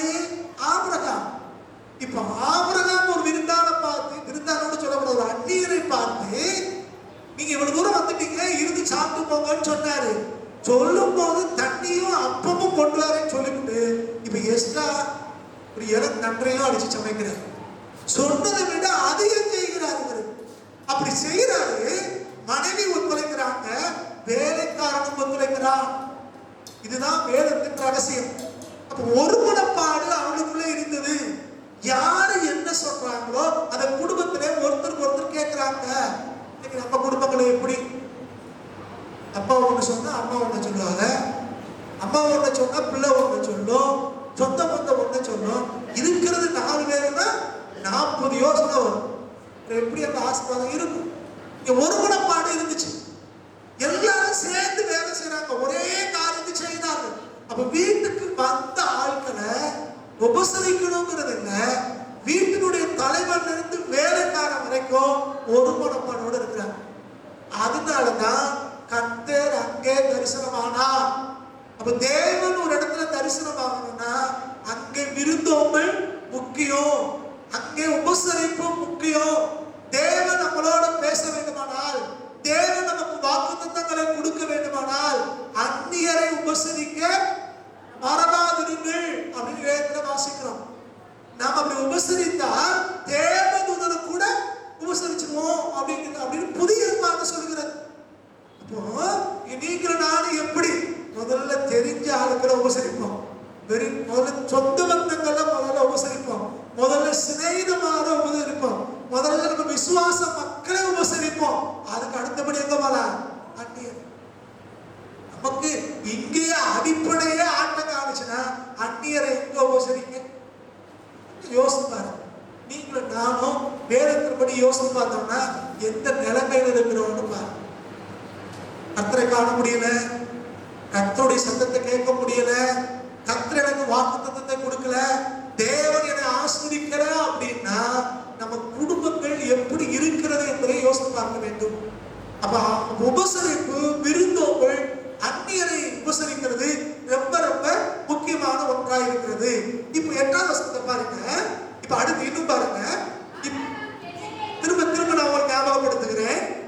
அந்த வந்த 3 புருஷனிடத்திலே ஆபிரகாம் சொன்னா, நீங்க காலக்கைய கழுவிட்டு மரத்தலையில சாய்ஞ்சிருங்க, நான் போய் உங்களுக்கு தண்ணியும் அப்பமும் கொண்டு வரேன்னு சொன்னார். இங்கே வந்து மனைவி இடத்துல சொல்கிறார், 3 படி மாவை பிசைந்து அப்பம் சுடுனார். மாட்டு மந்தைக்கு போய் இளங்கன்றை எடுத்து அதை சமைச்சு சீக்கிரமாய் சமைக்கும்படி வேலைக்காரனை சொன்னார். வேலைக்காரன் சீக்கிரமாய் சமைத்தான். இது நடந்தது. ஆனா 8ஆவது வசனம் சொல்கிறது, ஆபிரகாம் வெண்ணையும் பாலையும் சமைப்பித்த கன்றையும் எடுத்து வந்து அப்படின்னு கொடுக்கும். அப்ப எஸ்தர் ரெண்டு சேர்ந்து பாருங்க, வெண்ணையும் பாலையும். அப்ப இந்த வெண்ணையும் பாலும் வீட்டுல ஏற்கனவே இருக்குது. விவசாயி வீட்டுல எங்க போனாலும் மோர் இருக்கும் இல்லையா? தயிர், மோர், பால் எப்பயும் இருக்கும். அதே மாதிரிதான் வச்சிருக்கிறார். ஒரு கிராமத்துல ஒளிந்து போயிட்டு இருப்போம். இந்த ஒளிந்து வேற ஒருத்தர் கொடுத்துட்டோம். ஒரு தாத்தா, ஆரம்ப கால விசுவாசத்துக்கு தெரியும், ஜீவகன் பட்டின்னு ஒரு தாத்தா. அவர் ஆடு கேட்பார். நாங்க சாயந்தரம் கூட்டத்துக்கு போவேன். நான் போன உடனே பாஸ்டர் வந்துட்டாருன்னு உடனே ஒரு பெரிய செம்பு எடுத்துட்டு ஓடுவார். அங்க நிறைய வெள்ளாடு நிற்கும். போன உடனே பாலத்தை பிச்சுவார். பாலை பிச்சுட்டு வெள்ளாட்டு பால் கொண்டு வருவார். கொண்டு வந்து ஒரு செம்பு நிறைய காய்ச்சி கொண்டு வந்து குடிக்க பாஸ்டர் நினைப்பார். இதான் இவ்வளவு பாலை குடிக்க முடியாது, அதான் ஆட்டு பால் அப்படின்னா, வாலிப பிள்ளை இங்கிருந்து நடுவுப்படிக்கு நடந்து போனோம்ல, எப்படி போவீங்க, குடிக்க அப்படிங்கிற ஒரு செம்பு. சாப்பாடு வந்து கும்பாம்பாங்க. கும்பா கிராமத்தாலும் தெரியும். அந்த கும்பா நிறைய சாப்பாடை போட்டு அதில் நடுவில் ஒரு கிடங்கை தோண்டி பருப்பு கிழம்ப சட்டியோட ஊற்றுவார். நம்ம அதில் 10ல் 1 கூட சாப்பிட முடியாது. ஐயா சாப்பிட முடியாதுன்னா, நீ கர்த்தருடைய ஊழியக்காரன், நல்லா சாப்பிடணும், இப்படி சாப்பிட்டா எப்படி ஊழியம் செய்ய முடியும் அப்படின்பார். அதான் கிராமத்து உபசரிப்பு. புரியுது? அல்லேலூயா. அப்ப போன உடனே என்ன கிடைக்குது? பால் இருக்குது, பீச்சிட்டு வர்ற. அதே மாதிரி தான் இந்த நம்ம ஆபிரகாம் தாத்தா என்ன செய்வாருன்னா, பால், வெண்ணெய், அதுக்கப்புறம் சமைச்ச கன்று, சப்பாத்தி எல்லாம் வருது. நல்லா யோசிச்சு பாருங்க. இது விருந்தை விட அதிகமான ஒரு விருந்தை அன்னைக்கு ஆபிரகாம் ஆயத்தப்படுத்தி யாருனே தெரியாத அங்கே இருக்கு 3 பேருக்கு அவர் கொடுக்கிறார். நம்மள கொஞ்சம் ஒப்பிட்டு பாருங்க. நம்ம வீட்டுக்கு வர்ற ஆளுங்களை எப்படி உபசரிப்போம்? பணம் இல்லை, பொருள் இல்லை அப்படின்லாம் விதிவிலக்கு. அந்த இதுல போல இருக்கிறத வச்சு என்ன செய்கிறோம்? ஒரு கஷ்டப்படுற ஒரு வீட்டுக்கு போயிருந்தேன் நான். எழுத்தின்படி ரொம்ப கஷ்டப்படுறாங்க. வீட்டுல வந்து ஒளிகிட்டே இருக்குது. இந்த பேரு ஊர்ல வேண்டாம், எல்லாம் அப்படியே மழை பெய்ச்சுன்னா உள்ள ஒழுகும். அப்படி பாத்திரங்கள்லாம் பாத்தீங்கன்னா வளைஞ்சு நெளிஞ்சு இருக்கும். இதை புதுப்பாக்கம் வாங்க முடியும். அவ்வளவு கஷ்டப்படுறாங்க. ஆனா போன உடனே இப்ப வந்திருக்காங்களா அப்படின்னு கேட்ட உடனே வேதத்தின்படி முதல்ல தண்ணியை கொண்டு வருவாங்க.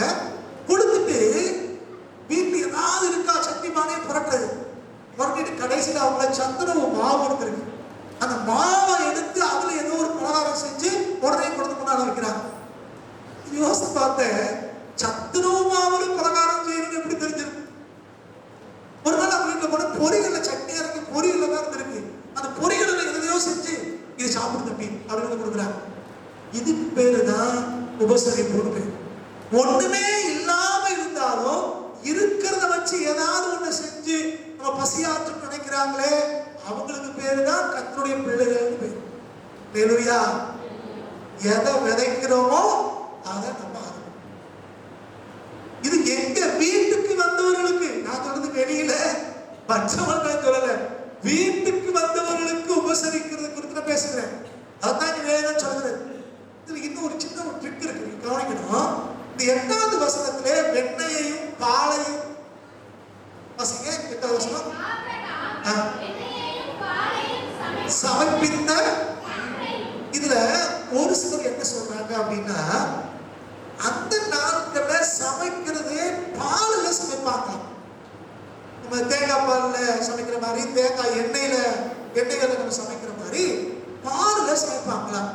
அதனாலதான் உங்களுக்கு தெரியும்ல, இதுல டியூட்ரானமி அது உபாகமத்துல வாசிக்கும் போது அங்க சொல்றாரு, அதாவது தன்னுடைய தாயினுடைய பால்ல இருந்து எடுத்த கன்றை அதுல சமைக்கக்கூடாது அப்படிங்கிறார், பாலோட சமைக்காத அப்படிங்கிறார்.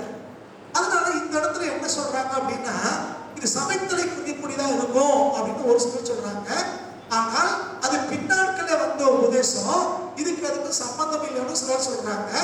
சில பேர் என்ன சொல்றாங்கன்னா, இல்ல இல்ல, பால் பொருளையும் இறைச்சியும் ஒன்னா கொடுத்துருக்க மாட்டாங்க. அதனால ஆபிரகாம் கொஞ்சம் கொஞ்சமா கொடுத்துருப்பாரு. முதல்ல தண்ணியை கொடுத்துருப்பாரு, அப்புறம் அவங்களுக்கு பால் கொடுத்துருப்பாரு, அதுக்கப்புறம் சப்பாத்தி இறைச்சி கொடுத்துருப்பாரு அப்படின்னு சொல்றாங்க. எப்படியும் நமக்கு தெரியல. இங்க வசனத்துல பார்க்கும்போது கொஞ்சம் கொஞ்சமா கொடுத்தாரா செஞ்சாரா நமக்கு தெரியல. இதெல்லாம் வேதபடிகள் சொல்ற ஒண்ணு. ஆனா இங்கே வசனத்தின்படி பார்க்கும்போது இது எல்லாத்தையும் கொண்டு வந்து கொடுத்தார். அப்போ ஒரு ராஜ உபசாரத்தை ஒரு அந்நியராக இந்த 3 பேருக்கு அவர் செய்கிறத பார்க்கிறோம். இதுக்கு பிறகுதான் ஹைலைட் ஆரம்பிக்கிறது, நம்ம தியானிக்க போற சம்பவம் நடக்கிறது. இப்போ 9வது வசனத்துல பாத்தீங்கன்னா, அவர்கள் யாரு?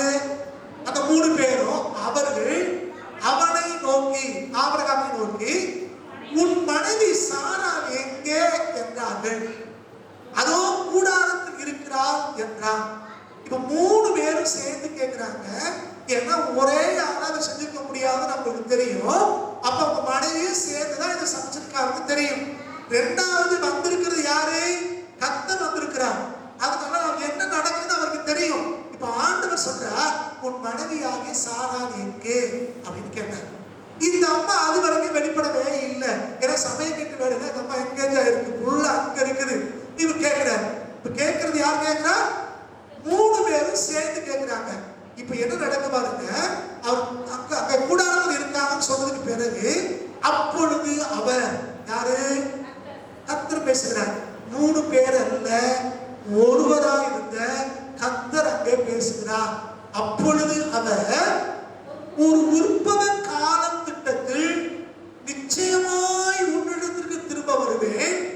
அப்பொழுது உன் மனைவியாக சாராளுக்கு ஒரு குமாரன் இருப்பான் என்றார். இங்கே உற்பவ கால திட்டத்தில் அப்படிங்கிறார்.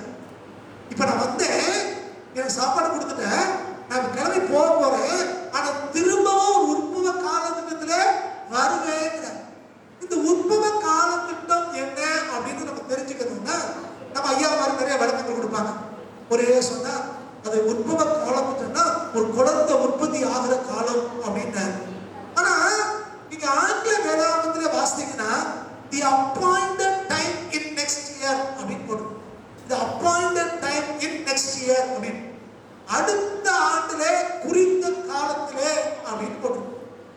இன்னும் நீங்க வேதத்தை ஆழமாய் தேடி வாசிங்க அப்படின்னா, நீங்க பைபிளை வாசிக்கும் போது குறித்த காலத்திலே கொண்டாடப்படுகிற பண்டிகைகள் அப்படின்னு வாசிக்கணும். ஆங்கிலத்தில் வாசிக்கும் போது ஆண்டவருடைய பண்டிகைகள் அப்படின்னு வாசிக்கிறோம். நீங்க பஸ்கா பண்டிகையில இருந்து நீங்க வாசிக்கும் போது ஒவ்வொரு பண்டிகைக்கும் ஒரு காலத்தை குறிப்பிருந்தார்கள். அந்தந்த காலத்துல அந்தந்த பண்டிகையை அவர்கள் கொண்டாடுவார்கள்.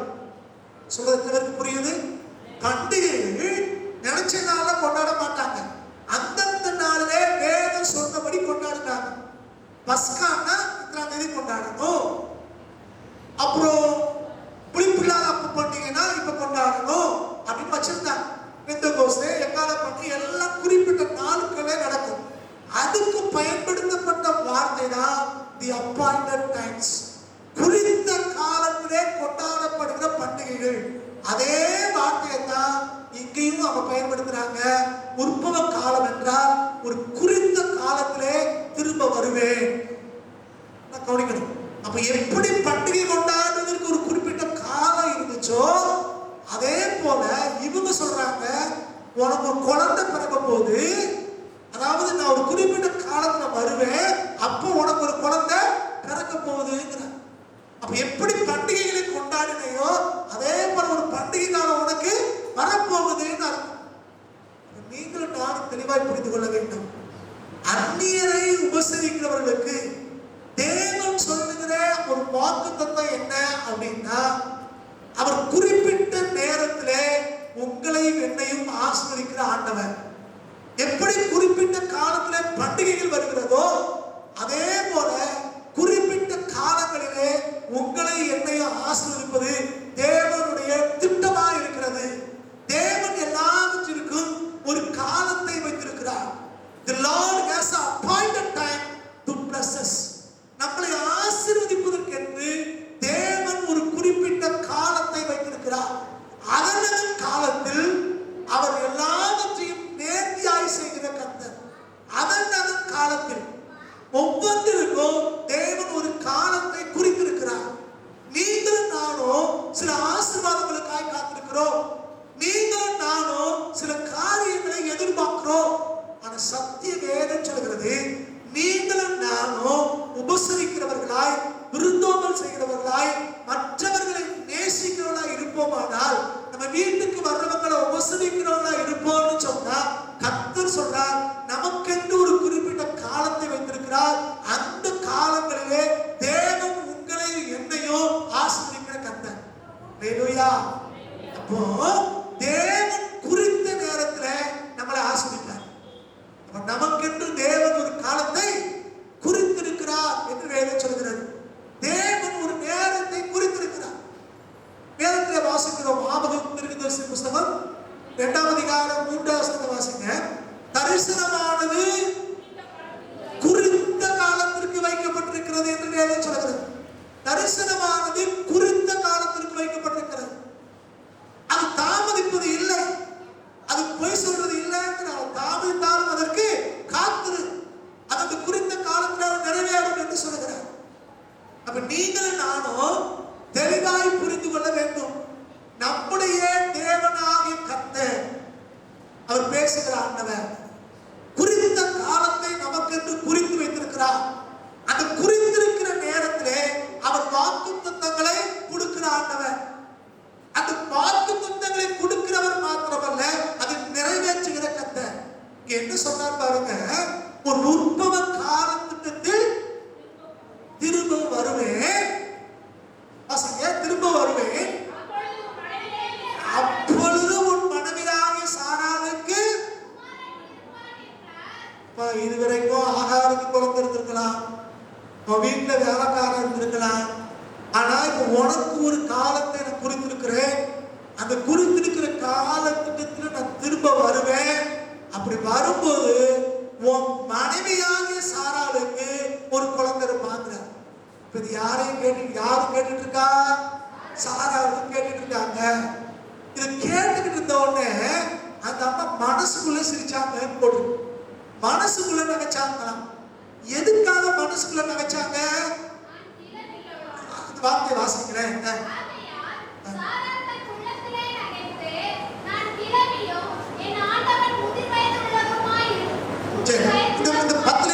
10 பாருங்க. சாராள் அவருக்கு பின்புறமாய் கூடார வாசலில் இதை கேட்டுக் கொண்டிருந்தார். நல்லா கவனிக்கணும். சாராள் எங்க இருக்காங்க? கூடார வாசல்ல. இவங்களுக்கு பின்னால இருந்து கேட்டுட்டு இருக்காங்க. நம்ம ஊர் அம்மா மாரு கொஞ்சம் யோசிச்சு பாருங்க. ஐயாமாரை விட யார் தான் முன்னாடி இருப்பாங்க? பல விஷயத்துல அம்மா மாரு தான் இருப்பாங்க. ஆனா ஆபிரகாம் ஒரு குடும்பத்தினுடைய தலைமைக்கு நல்ல எடுத்துட்டாங்க. நீங்க அதை படிச்சு பாருங்க. இந்த அம்மாவுடைய வாழ்க்கை ஒரு சில இடங்கள்ல மனிதனுக்குரிய சில தவறுகள், சில அவசரங்கள் இருந்திருந்தா கூட ஒரு நல்ல கேரக்டர் ஆகுது. நம்ம பின்பற்றத்தக்க நல்ல ஒரு கேரக்டர். அந்த அம்மா ஆபிரகாமை கூப்பிடுறது எப்படித்தான் கூடுவாங்களா? ஆண்டவனே அப்படின்னு கூடுவாங்க. பாஸ்டர் இந்த லார்ட் அப்படின்னு கூப்பிடுவாங்க. நம்ம அம்மா மாதிரி எப்படி கூப்பிடுறாங்கன்னு நமக்கு தெரியும். நிறைய குடும்பங்கள். ஒரு வீட்டுக்கு போயிருந்தேன். இந்த அம்மா இந்த பையன் எங்க பண்ண தெரியலையே அப்படின்னு யாரோ பையனை யாரையோ குழந்தைய சொல்றாங்க போல அப்படின்னு நினைச்சுக்கிட்டு கொஞ்சம் யோசிச்சுட்டு இருக்கேன். ஒரு பையன் வந்தான். உங்க அப்படிங்கடா அப்படின்னு அடுத்த வார்த்தை. அப்ப முதல்ல சொன்ன அந்த பையன் யாருதான்? இந்த பையன் அப்பனை தான் சொல்லியிருக்கேன். அப்பதான் எனக்கு புரியுது. எனக்கு அதிர்ந்து போச்சு. கட்டுன புருஷனுக்கு இந்த மரியாதைன்னா மற்ற ஆளுங்களுக்கு என்ன நம்மளாம் பேசவே கூடாது, அமைதியா தெரிஞ்சு போயிடணும் அப்படின்னு சொல்லுது. போன போட்டு அவனை கூப்பிடு, யாரு கடை கடை நான் பார்த்துருக்கான் கூப்பிடு அப்படின்னு யோசனை பார்த்து உண்மையிலேயே அந்த ஆளு பொறுமைசாலிதான் இல்ல, இப்படி அம்மாவோட ஒரு காலத்தில் இருக்காருன்னா உண்மையிலேயே ஒரு பொறுமைசாலிதான் அப்படின்னு. சரி, எதுக்கு இதை சொல்றேன் அப்படின்னா, எப்படி பேசுகிறோம் அது ரொம்ப முக்கியம். ரொம்ப முக்கியம். நம்ம எப்படி பேசுகிறோம், வாயின் வார்த்தைகள் எப்படி இருக்குது, மரியாதை இருக்குதா, குடும்பத்துல மரியாதை இருக்கா, மற்றவங்கள்ட்ட மரியாதை இருக்குதா, கொஞ்சம் யோசிச்சு பாருங்க. கர்த்தரை அறியாதவர்கள் எப்படி வேணாலும் பேசலாம். ஆனா கர்த்தரை அறிந்தவர்கள் யார் யாருக்கு என்ன மரியாதை கொடுக்கணுமோ அந்த மரியாதையை கொடுக்கணும். சரி, இப்போ இந்த அம்மா பின்னால இருந்து கேட்டுட்டு இருந்தாங்க, ஆபிரகாமும் சாராலும் வயது சென்று முதிர்ந்தவர்களாக இருந்தார்கள் அப்படின்னு போடு. இப்போ 12 வாசிக்கிறோம். ஆகையால் 2 பேருக்கு வயசாகி போச்சு. இப்போ ஆண்டவர் சொல்றாரு, நான் ஒரு காலம் திரும்ப வருவேன், அப்போ உனக்கு ஒரு குழந்தை இருக்கும் அப்படின்னு சொல்லிட்டாரு. இப்போ வயசானவங்க வந்து இப்போ 12 வசனம். ஆகையால் எதனால? அவங்க சொன்னதுனால, இவங்களுக்கு வயசானதுனால. ஆகையால் சாரால் தன் உள்ளத்திலே நகைத்து கொடு. மனசுக்குள்ள சிரிக்காங்க. யாரை பார்த்து என்ன சொல்றாங்க? நம்மள அப்படித்தானே நேரங்கள்ல ஆண்டவர் பேசும்போது நம்ம சிரிப்போம். என்ன ஆண்டவரே பிரசங்கம் பண்ணா நல்லா தான் இருக்கு, இது எங்களுக்கு நடக்கிற மாதிரியா தெரியுது, காலங்கள் கடந்துட்டு இருக்கு, கையில காசு இல்லை, எல்லா பேரும் நமக்கு எதிரையா இருக்கா, பல மாதிரி நம்ம யோசிக்கிறோம். நல்லது நடக்கிறதுக்கு வாய்ப்பே இல்லாத மாதிரி தெரியுது.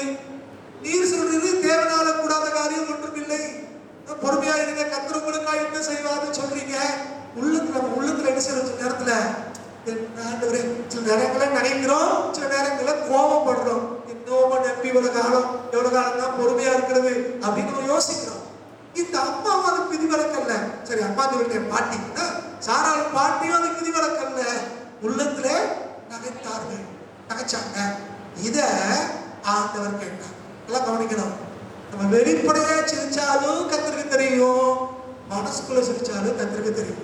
அப்படின்னா வேற வார்த்தை மாத்தி சொல்றேன், வெளிப்படையாய் அழுதாலும் கர்த்தருக்கு தெரியும், உள்ளத்துல அழுதாலும் கர்த்தருக்கு தெரியும். இப்படி உணர்வுகளை அறிந்தவர் நம்முடைய தேவனாகிய கர்த்தர். நம்ம கூட இருக்கிறவங்களுக்கு நம்ம உணர்வு தெரியாம இருக்கலாம், நம்ம சொந்த குடும்பத்தாருக்கு நம்ம உணர்வுகள் வெளிப்பட தெரியாம இருக்கலாம். ஆனா கர்த்தர் எல்லாவற்றையும் அறிந்திருக்கிறார். இன்றைக்கு லூக்கா 5ஆம் அதிகாரம் 5ஆம் வசனம் வாசிங்கன்னா, ஆண்டவர் பேதுருடைய படகை வாங்கி அதுல இருந்து பிரசங்கம் பண்ணார். பிரசங்கம் பண்ணி முடிச்சுட்டு பேதுருட்ட சொல்றாரு, நீ ஆழத்துல தள்ளிட்டு போய் வலைய போடுன்னாரு. அப்பதான் அவர் சொல்றாரு, லூக்கா 5:5 அவர் சொல்றாரு, ஐயரே நான் முழுவதும் பிரயாசப்பட்டோம், இவன் ஒண்ணுமே சொல்லல ஆண்டவர்கிட்ட முதல்ல. ஆனா கர்த்தருக்கு தெரியும் இந்த படகு வெறும் படகு, இவன் வாழ்க்கை வெறுமையா இருக்கிறது, நேற்றெல்லாம் கஷ்டப்பட்டு வேலை செஞ்சோம், இவனுக்கு ஒன்றும் கிடைக்கலன்னு கர்த்தருக்கு தெரியும். ஆனா கர்த்தர் சொன்னார், உள்ள தள்ளிட்டு போய் வளைய போங்க. அன்பான தேவனுடைய ஜனமே, நம்முடைய வாழ்க்கையை அறிந்திருக்கிறவர் நம்முடைய தேவனாகிய கர்த்தர். நம்முடைய கண்ணீரை அவர் அறிவார், நம்முடைய புலம்பலை அவர் அறிவார், நம்முடைய நகைப்பையும் அறிவார், சிரிப்பையும் தேவன் அறிந்திருக்கிறார். நம்முடைய தேவன் நம்முடைய உணர்வுகளை தூரத்தில் இருந்து அறிகிற கர்த்தர். சொல்றாரு, அவங்க சிரிச்சாங்க. இந்த அம்மா நினைச்சுக்கிச்சு, இவங்க 3 பேரும் மனுஷங்க, ஆபிரகாம் கூட தான் பேசிட்டு இருக்காரு, நான் எங்க சிரிச்சேன் அப்படிங்குது. நம்ம சொல்லுவோம்ல அந்த மாதிரி, நான் எங்க சிரிச்சேன் அப்படிங்குது. அப்ப ஆண்டவர் சொல்ல, இல்ல நீ சிரிச்ச. உள்ளத்துல சிரிச்சாலும் கர்த்தர் நீ சிரிச்சாங்க. ஏன் இந்த அம்மா சிரிச்சாங்க? இது நடக்கிறதுக்கு வாய்ப்பு இல்லைன்னு சிரிச்சாங்க. ஆனா கர்த்தர் சொல்றாரு பாருங்க வசனத்துல, சோத்திரம் 14ஆம் வசனம் வாக்கியம், கர்த்தரால் ஆகாத காரியம் உண்டோ சாராளுக்கு ஒரு குமாரன் இருப்பான் என்றார். திரும்ப கன்ஃபார்ம் பண்ணி சொல்றாரு. நீ சிரிக்கலாம், வயசாயிருச்சுன்னு நினைக்கலாம், காலம் கடந்துருச்சுன்னு நினைக்கலாம், ஆனா கர்த்தரால் ஆகாத காரியம் உண்டோ அப்படிங்கிற. என்ன அர்த்தம்? தேவனால் எல்லாம் கூடும் அப்படிங்கிற. என்னால முடியாத காரியம் எதுவுமே இல்லை, சொன்னபடி நான் திரும்ப வருவேன், அப்ப சாராளுக்கு ஒரு குழந்தை இருக்கும். இதுதான் தேவன் பேசுகிற விதம். அப்ப தேவன் பேசும்போது அதை ஏற்றுக்கொள்ளக்கூடிய சூழ்நிலையிலே, பக்குவத்திலே நம்மள அநேகர் இருக்கிறது இல்லை. கருத்தரத்தில் இருக்கிறவளை பார்த்து கர்த்தர் சொல்றார், நீ கடன் வாங்காது இருப்பாய், நீயோ அநேகருக்கு கடன் கொடுப்பாய்ன்னு சொல்றாரு. அப்ப நம்ம யோசிக்கிறோம், இது எப்படி சாத்தியம்? நானே வட்டி கட்ட முடியாம இருக்கிறேன், நான் மற்றவங்களுக்கு கடன் கொடுப்பேன்னு சொல்றாரு அப்படின்னு. வியாதியில் இருக்கிற ஆளுகள் 4 அடி எடுத்து வச்சா இருமல் வருது, இழப்பு வருது, அவங்கள பார்த்து கர்த்தர் சொல்றார், உனக்கு காண்டாமிருகத்துக்கு ஒத்த பலனை கொடுப்பேன்னுங்கிறார். இது எப்படிப்பா சாத்தியம்? நம்ம யோசிக்கிறோம். அப்ப தேவன் பேசுகிறது எல்லாமே நம்மளால ஏற்றுக்கொள்ள, நம்மளால புரிந்து கொள்ள முடியாத ஒரு சூழ்நிலை தான் தேவன் எல்லா இடத்திலும் பேசியிருக்கிறார். மரியாதை பேசினார். மரியாதை சொல்றாங்க, இது எப்படி ஆகும்? நான் புருஷனை அறியவேண்டா. அன்னைக்கு சகரியாட்ட போய் சொன்னார், நான் தேவனுடைய சமூகத்தில் வந்திருக்கிற கர்த்தருடைய தூதன், என் பேர் என்ன கேப்ரியல், உன் வேண்டல் கேட்கப்பட்டது, உன் ஆண்பிள்ளை பிறக்க போது அவன் சொல்றாரு, இது எப்படி ஆகும்? அந்த மனுஷன் கேட்டான். பராக்கிரமசாலியே, கர்த்தர் உன்னோடு கூட இருக்கிறா அப்படின்னு அவன் சொல்றாரு, நான் என்ன பராக்கிரமசாலி, நான் தான் இருக்கிறேன், சின்ன வேணும் ஒளிஞ்சு இருக்கிறேன் அப்படிங்கிற. தேவன் பேசின போதெல்லாம் உடனே யாரையும் ஏற்றுக்கொள்ளல. அப்புறம் மோசையை அழைச்சார். மோசை சொல்றாரு, வேற யாரையாவது கூடாது, நானும் வந்தனாவும் துக்குவாயுமானார். தேவன் பேசின போது, தேவனுடைய வாக்குத்தத்தங்களும் வார்த்தையிலும் வெளிப்பட்ட போது அதை ஏற்றுக்கொள்ளக்கூடிய சுருமொன்றுமே இல்லை, புரிந்து கொள்ள முடியல. இது எப்படி சாத்தியம், இது எப்படி நடக்கும் அப்படிங்கிற கேள்விதான் பலருடைய வாழ்க்கையில இருந்திருக்கிறது. ஆனா சத்திய வேதம் சொல்கிறது, தேவன் திரும்ப திரும்ப சொல்கிறார், தேவனால் கூடாத காரியம் உண்டோ, தேவனால் ஆகாத காரியம் உண்டோ. இன்னைக்கு கர்த்தர் அதே வாக்குத்தை அனுப்புகிறார். குறித்த காலத்திலே வாக்கு தத்தங்களை கொடுக்கிற தேவன் நமக்கு சொல்றார், அவரால் கூடாத காரியம் ஒன்றுமே இல்லை. இப்ப நீங்களும் நானும் வேதத்தின்படி ஒரு ஆவிக்குரிய ஒரு குடும்பத்தை நீங்களும் நானும் அமைக்கும் போது, தேவன் நமக்கு ஆதி நாட்களே வேத வசனத்தின்படி என்ன பேசினாரோ அதை அவன் நிறைவேற்றாம விட போறது இல்லை, விட போறது இல்லை. தேவன் சொன்ன வார்த்தைகள் ஒன்று கூட வீணா போகாது.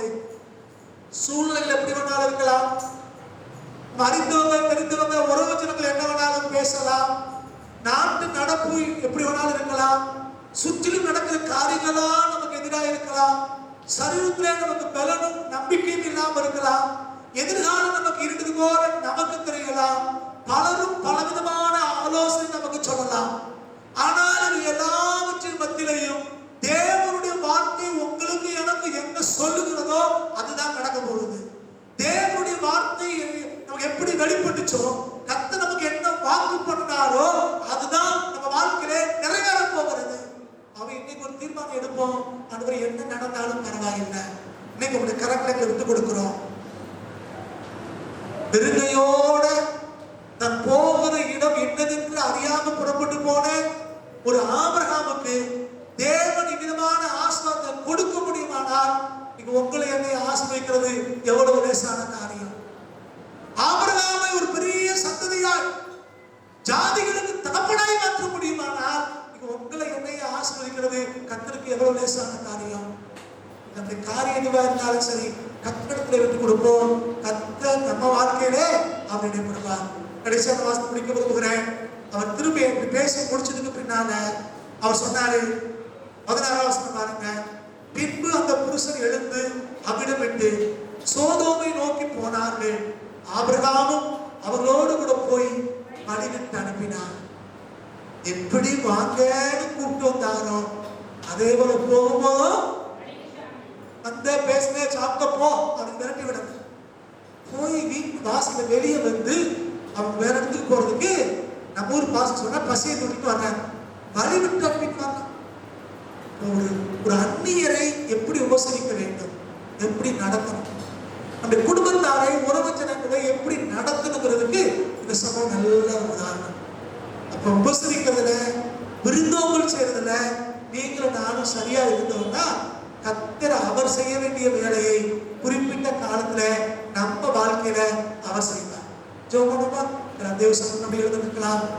கர்த்தருடைய முகத்தை நோக்கி பார்ப்போம். ஒரு தேவன் மாறாதவன், அவர் வார்த்தைகள் மாறாதது. நம்மை நாமே கொஞ்சம் ஆராய்ச்சி பார்க்கலாம். வேதத்தின் கலாச்சாரமாய் பண்பாடாய், நம்முடைய தமிழ் மக்களுடைய கலாச்சாரமாய் பண்பாடாய் இருக்கிற இந்த விருந்தோம்பல், அந்நியரை உபசரித்தல் நம்ம வாழ்க்கையில் இருக்கா? கொஞ்சம் யோசிச்சு பாருங்க. என்ன விதையை நம்ம விதைக்கிறோமோ அதனுடைய பலனை நம்ம அறுக்கிறவர்களாக இருக்கிறோம். மற்றவர்களை நம்ம ஆசீர்வதிக்கும் போது நம்ம தேவன் ஆசீர்வதிக்கிறவராக இருக்கிறார். மற்றவர்களை நம்ம உபசரிக்கும் போது கர்த்தர் நமக்கு ஆசீர்வாதம் கொடுக்கிறவராக இருக்கிறார். நீங்கள் நாம் எப்படி இருக்கிறோம் கொஞ்சம் ஆராய்ச்சி பார்க்கலாம். தேவன் நம்முடைய வார்த்தையை கொண்டு நம்மளோடு பேசும்போது, வாக்குத்தத்தங்களை கொடுக்கும் போது, எதிர்காலங்கள் குறித்து தேவன் நம்மளோடு பேசும்போது அதை ஏற்றுக்கொள்ள, அதை புரிந்து கொள்ள, ஆமென் என்று சொல்லி கீழ்ப்படிய நமக்கு மனசு இல்லை.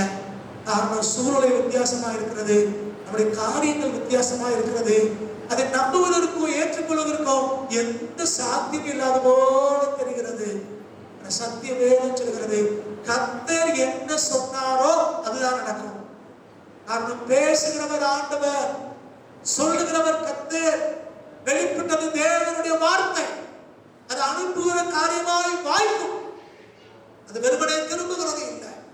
அதை இன்னைக்கு தேவனோடு என்ன பேசியிருக்கிறாரோ, இதுவரைக்கும் வாழ்க்கையில என்ன பேசினாரோ அதன் வாழ்க்கையில அவர் நிறைவேற்றியது கர்த்தர்.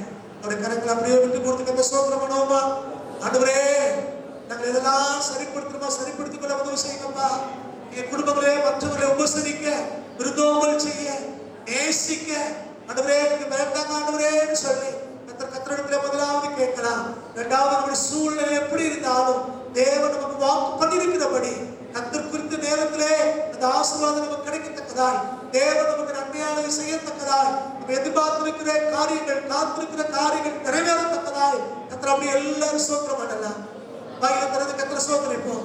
ஹalleluya hallelujah hallelujah hallelujah hallelujah glory hallelujah hallelujah hallelujah hallelujah. எங்கள் ஆண்டவரே துதிக்கிறோம். சர்வ வல்லமையுள்ள எங்கள் தேவனாகிய கர்த்தாவே, பேசுகிற எங்கள் தெய்வமே, உம்முடைய கரங்களில் அர்ப்பணிக்கிறோம். வேத வாக்கியத்தின்படி எங்களை சீர்படுத்தி ஸ்திரப்படுத்தி ஆண்டவரே நடத்தும்படி ஒப்பு கொடுக்கிறோம். ஆண்டவரே, எங்கள் குறைகள் எல்லாம் மாற்றி போடுவீராக. வேத வாக்கியபடி வாழ்க்கை அமைத்துக் கொள்ள எங்களுக்கும் எங்கள் குடும்பத்தாருக்கும் எங்களோடு வேலை செய்கிற ஒவ்வொருவருக்கும் கர்த்தர் பலன் கொடுக்கும்படி நாங்கள் ஜெபிக்கிறோம். எங்களுக்குள்ள ஒரு மனப்பாடை கட்டளையிடுங்க ஆண்டவரே. நாங்கள் நல்ல ஆவிக்குரிய குடும்பத்தை அமைக்க, அநேகருக்கு சாட்சியா ஜீவிக்க கர்த்தர் எங்களுக்கு உதவி செய்வீராக. தொடர்ந்து நடத்திடும் ஆண்டவரே. எங்களோடு பேசுற வார்த்தைகளுக்காக ஸ்தோத்திரம். எங்களுடைய சூழ்நிலைகள் எதுவாக இருந்தாலும் நீர் வாக்குப்படிருக்கபடி எங்க வாழ்க்கையில சகலத்தை செய்து முடிக்கப்படுவதற்காக ஸ்தோத்திரம். தொடர்ந்து நடத்துங்க, பெரிய காரியங்களை செய்யும். இந்த வாரம் முழுவதுமாய் கிருபை கொடுத்து நடத்தட்டும். கடந்த வார்த்தை கொடுத்த நல்ல மழைக்காக உமக்கு ஸ்தோத்திரம். இன்னும் நல்ல மழையை கொடுங்க ஆண்டவரே. நிலத்தடி நீர் மட்டம் உயர உதவி செய்யும். தண்ணீர் பஞ்சம் இல்லாதபடிக்கு கர்த்தர் வாய்க்கப்படும்படி நாங்கள் ஜெபிக்கிறோம். ஆண்டவரே, இந்த பண்டிகை காலங்களிலே யாருக்கும் எந்த சேதமும் வராதபடிக்கு இந்த தேசத்திலே, இந்த ஊர்ல கர்த்தர் பாதுகாப்பை கட்டளையிடுவீராக. தொடர்ந்து நடக்கும்.